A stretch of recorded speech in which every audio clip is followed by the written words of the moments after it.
अस्सलाम वालेकुम students, hope you all are fine. तो आज हमारे जो लेक्चर का टॉपिक है वो बहुत इंटरेस्टिंग है, मेरा फेवरेट है, यानी बरसग़ीर पाक व हिंद में तबात का आगाज़, प्रिंटिंग इन सब कॉन्टिनेंट। बरसग़ीर में कैसे प्रिंटिंग का आगाज़ हुआ, किसने किया, आइए हम पढ़ते हैं। बरसग़ीर पाक व हिंद में तबात का जो बेसिकली बच्चों आगाज़ है ना, वो पुर्तगीज़ियों से हुआ। 1550 में एक पुर्तगीज़ी जहाज़ के ज़रिए छापे खाने का सामान लाया गया।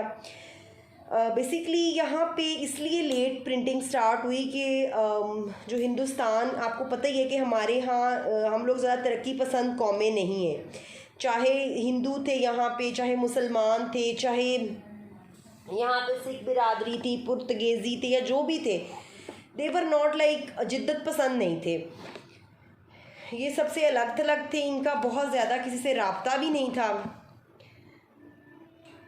इसलिए किसी भी किस्म की तरक्की और तब्दीली से बेखबर रहते थे। 1557 में पुर्तगीज़ियों ने गोवा के मुकाम पर छापा खाना कायम किया। इसका मकसद क्या था? मिशनरी ईसाई थे, उनके लिए मसीही लिटरेचर को प्रिंट करना था। इस मकसद के लिए सबसे पहले असूले मसीहत के नाम से तामिल ज़बान में एक किताब शाया की गई, जो बरसग़ीर की पहली प्रिंटेड किताब कहलाने की मुस्तहिक है। यानी कौन सी बुक? बेसिकली जो ईसाई मिशनरी थे उनका लिटरेचर प्रिंट करने के लिए बरसग़ीर में जो है वो प्रिंटिंग का आगाज़ किया गया, और सबसे पहली जो बुक थी उसका नाम था असूले मसीहत, वो तामिल ज़बान में शाया की गई थी। 1577 में मलयालम ज़बान में त्रिचोर के करीब अम्बाल काडो के मुकाम पर एक किताब छापी गई। एक हस्पानवी जॉन गॉन्सलेव्स ने मलयालम और तामिल ज़बान के रस्मुल ख़त के टाइप तैयार किए, जो लकड़ी पर खुदे हुए थे। 1578 में ढलाई के टाइप से पोनी कापल के मुकाम से एक किताब शाया की गई, जो बहुत ज़्यादा पसंद की गई।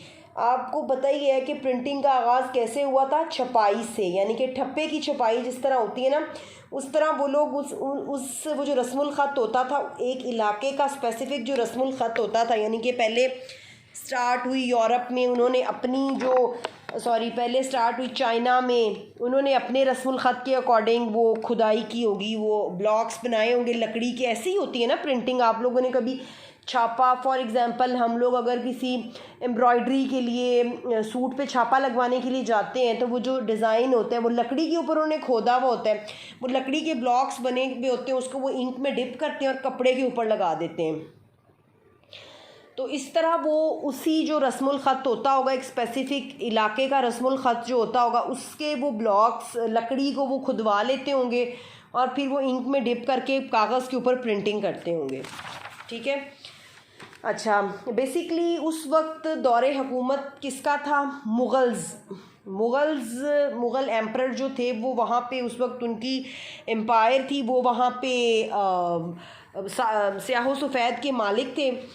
उन्होंने हर नई चीज़ की सरपरस्ती की, लेकिन तबात की तरफ उन्होंने तवज्जो नहीं दी, जिसके सबूत के तौर पर कहा जाता है कि अकबर के दरबार में जो कुछ ईसाई पादरी थे, उन्होंने छपाई के कुछ नमूने अकबर की खिदमत में पेश किए, लेकिन अकबर ने इसमें पसंदीदगी का इजहार नहीं किया और अकबर के जानशीनों ने भी इसकी तरफ कोई ख़ास तवज्जो नहीं दी।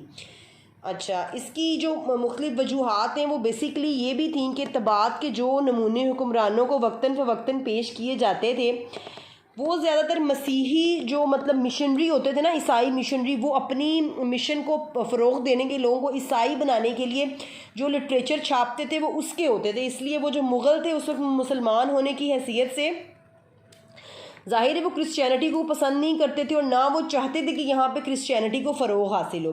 अच्छा, उसके बाद जो सेकंड रीज़न थी ना कि उन लोगों ने क्यों नहीं प्रिंटिंग को इतना ज़्यादा इम्पोर्टेंस दी मुग़ल बादशाहों ने, कि आपको पता है कि जो मुग़ल बादशाह थे वो कितने नफासत पसंद थे, कितनी खूबसूरती पसंद थे, जिसे हम कहते हैं कि वो बेसिकली वहाँ पे नफीस चीज़ें पसंद करते थे, जैसे ख़ताती बहुत ज़्यादा और बहुत खूबसूरत और दिलकश ख़ताती होती थी वहाँ पे। तो वो कुराने करीम की ख़ताती की बदौलत जो वहाँ पे ख़त्तात थे जो कैलीग्राफी करते थे, उनको बहुत ज़्यादा दरबार में अहमियत दी जाती थी। और मुग़ल हुक्मरान उनकी सरपरस्ती करते थे। तो वो ये समझते थे कि अगर हम लोगों ने प्रिंटिंग की तरफ तवज्जो दी तो ये जो इतने मतलब कुरान पाक मुक़द्दस किताब है, इसकी जो ख़ताती करते हैं लोग, उन लोगों के रोज़गार ख़त्म हो जाएगा। उसके अलावा एक वजह ये भी थी कि वो अगली राइटिंग, यानी कि वो तो आप अपने आला ज़ौक़ की वजह से ख़ूबसूरत अंदाज में ख़ताती करवाते थे, जो कि देखने वाले के उसकी ख़ूबसूरती जो ख़ताती की होती थी वो देखने वाले को बहुत ज़्यादा मुतासिर करती थी। तो वो ज़ाहिर है एक छपा हुआ मवाद और वो उसकी अगर हम कंपैरिजन करें तो उस वक्त का मतलब जो छपाई होती थी और वो उसके कंपैरिजन में तो वो कुछ भी नहीं होती होगी। फिर है किताबों में अदम दिलचस्पी। इस दौर में अवाम की अक्सरियत अनपढ़ थी और किताबों में बहुत कम दिलचस्पी लेते थे।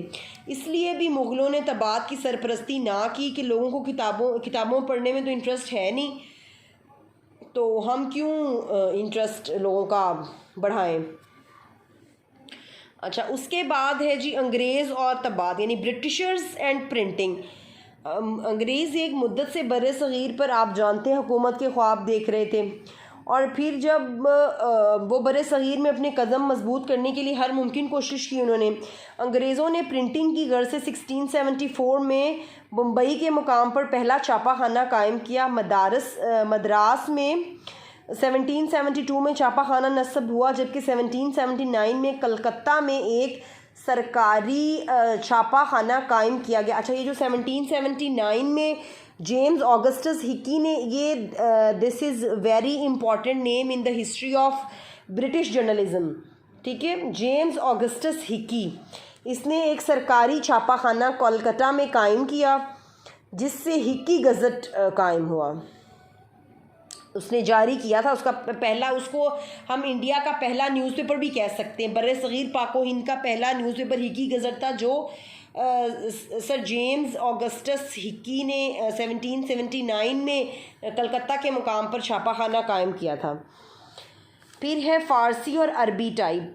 फ़ारसी टाइप का सेहरा चार्ल्स विल्किंस के सर है। फ़ारसी टाइप में सबसे पहले कलकत्ता गज़ट में 4 मार्च 1784 को एक कॉलम छपा, यानी कि वो जो हिकी गज़ट था ना, उसका दूसरा नाम कलकत्ता गज़ट था। इसके अलावा कलकत्ता क्रॉनिकल 1790 में ऐलान किया गया, जिससे इस बात साबित हुई कि इस दौर में फ़ारसी और अरबी टाइप मौजूद थी। यानी कि 1779 में छापा खाना कायम हुआ और उसके बाद 1784 में जो है ना, वो कलकत्ता गज़ट में एक फ़ारसी में कॉलम छपा, यानी कि उस वक्त मुसलमानों की जो इंडिया की सरकारी ज़ुबान थी ना, वो पर्शियन थी।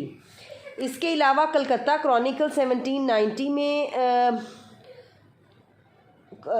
निकला, उसमें अरबी और फ़ारसी में कॉलम्स छपते थे। इसके अलावा इसी दौर में नस्तालीक का भी ऐलान किया गया। नस्तालीक इज़ रस्मुल ख़त जिसे हम कह सकते हैं।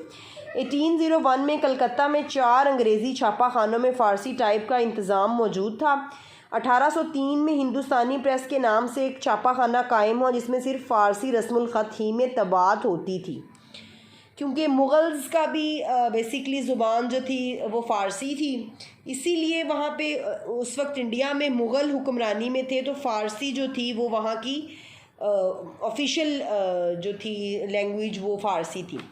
1836 में लिथो तरीका तबात राइज हुआ। लिथो टाइप के मुकाबले में अर्जा तरीका था, इसलिए ये बहुत ज़्यादा मकबूल हुआ और एक तवील अरसे तक और अगर एक सदी कहा जाए तो बेजा ना होगा, इसी तरीके के मुताबिक अखबारात और रसाइल शाया होते रहे।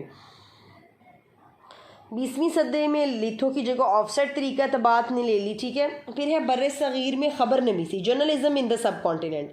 बर्रे सग़ीर में चंद्रगुप्त मौर्य के अहद से लेकर इस्लामी दौर हुकूमत तक हर दौर में किसी न किसी तरह हुकूमत इत्तलात और मालूमात लोगों तक पहुंचाती रही है। जासूसी का निज़ाम भी हर दौर में मौजूद रहा।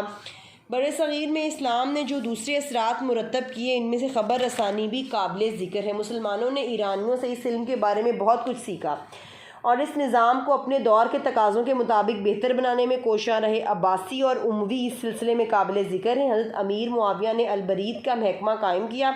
इस तरह मुख्तलिफ हुक्मरानों के साथ ये निज़ाम भी तरक्की करता गया। बरसग़ीर पाको हिंद में गज़नवी ख़ानदान की हुकूमत के साथ ही दूसरी इस्लामी इक़्तिदार के अलावा अल-बरीद का निज़ाम भी मुतारिफ़ हुआ, जिसको बुनियाद बनाकर बलबन ने हर गाँव और हर किस्से में वक़ा निगारों का तकर्रुर किया। अच्छा स्टूडेंट्स, अभी आप लोगों को मैंने जो पढ़ाई है, ये इस तरह हमारा लेक्चर तो लंबा हो रहा है। आप ऐसा करें कि बरसग़ीर पाको हिंद में जो प्रिंटिंग है ये आज यहाँ तक कर लें। इंशाल्लाह नेक्स्ट लेक्चर में हम बाकायदा जो सहाफ़त की इब्तिदा है ना बरसग़ीर पाको हिंद में, वो स्टार्ट करेंगे। चलें, तब तक अपना ख्याल रखिएगा। अल्लाह हाफिज़।